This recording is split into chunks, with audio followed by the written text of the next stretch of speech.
April 1st by Gail Horton of Coonabarabran 2357.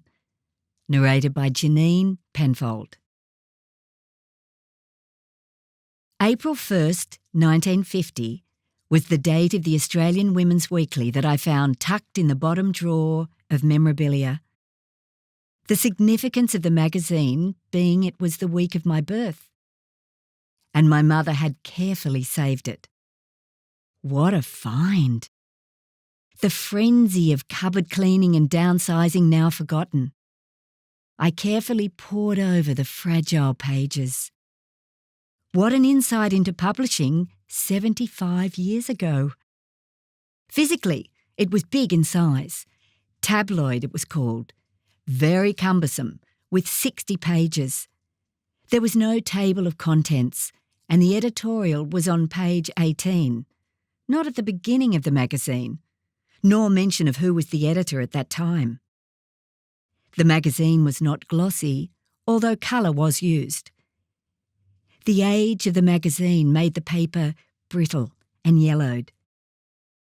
There was a lot of artwork with illustrations and not many photographs. Some of the advertised products are still in evidence today. Rexona, Holeproof, Band-Aid, Cadbury's Bourneville Cocoa, to name a few.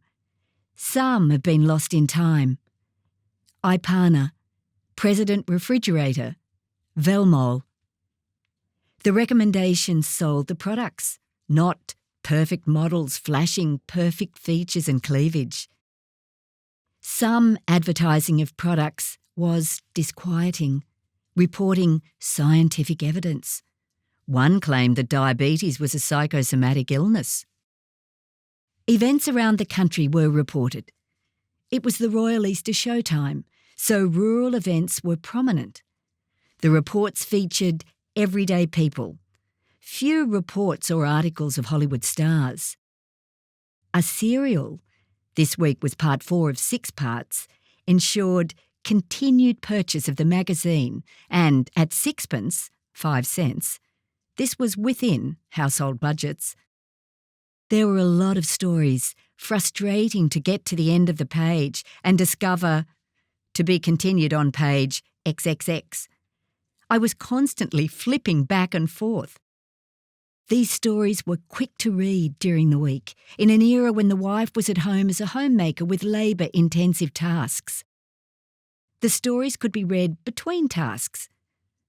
The 1950s woman didn't have time to read novels or visit libraries. Household tasks had few labour-saving appliances, nor was pre-packaged or fast food as readily available as it is today. The magazine featured recipes accompanied by photographs looking like an average family's dinner table, not a fancy restaurant, appealing to the homebound householder. A lot of ads were advocating home perms to look good on arrival of the breadwinner. There seemed to be a disproportionate number of pills and potions for nerves.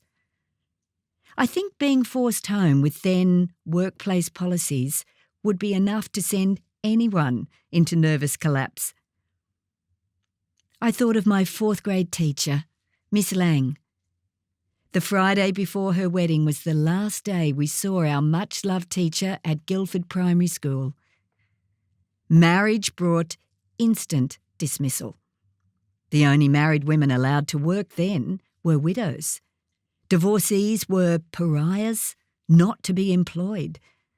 I think it was okay for a man to be divorced. It was obviously the woman's fault, not being a good homemaker. Another disquieting observation was the sexism and loss of identity of a woman. A page spread featuring Dolly Dyer of Bob and Dolly Dyer Pick-a-Box fame introduced her in bold letters as Mrs. Bob Dyer, wife of famous radio star. Dolly lost her name and identity as an equal partner, but this was typical of the era when women had few rights as individuals, nor the ability to do paid work. Fashion pages showed artwork of the latest trends. Some designs had the option of sending for a pattern to create your own. Needlework with tea towels to embroider and layettes cut ready to sew, smock and embroider were also on offer. I don't remember having a bought dress until I went away to board for high school. Most clothes were handmade, as were jumpers and cardigans. Again, time-consuming, but nevertheless rewarding with the quality of the garments on completion. Today's Women's Weekly, published monthly, but not called that for obvious reasons. No woman wants to be reminded what happens each month on the newsstand. It is a more manageable size, A4, easy to put in your bag. The 240 pages last a month of reading, with puzzles galore, articles, glossy photographs and gossip about stars to mull over. The women now have their own names. The magazine has evolved, just as we all have. Articles are researched, information is checked before publication, sources are verified. The magazine is accountable for its words. But is life better now? It is certainly different. Electronic, fast-paced, easy to get lost in the jargon and ongoing AI developments. Being scammed of life savings, a daily occurrence on the news programs. We were brought up to take people at their word. We only had to look out for shonky, used car salesman types with loud mouths and even louder suits. It's not that easy anymore. Life is more complicated. People are more complicated. People can be disappointing with the current lack of respect, social skills and work ethics. But life and the world are also more accessible. We no longer have to wait weeks for a letter. It comes as text on your phone.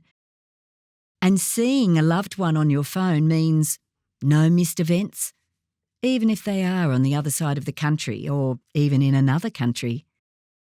While life then, in some respects, seemed simpler, it was labour-intensive at home and no doubt frustrating and divisive for the thinking, ambitious woman. It's nice to reflect on the past, take on board the social developments in comparison, see how far we have come now. Sometimes the good old days are really just the old days. The end.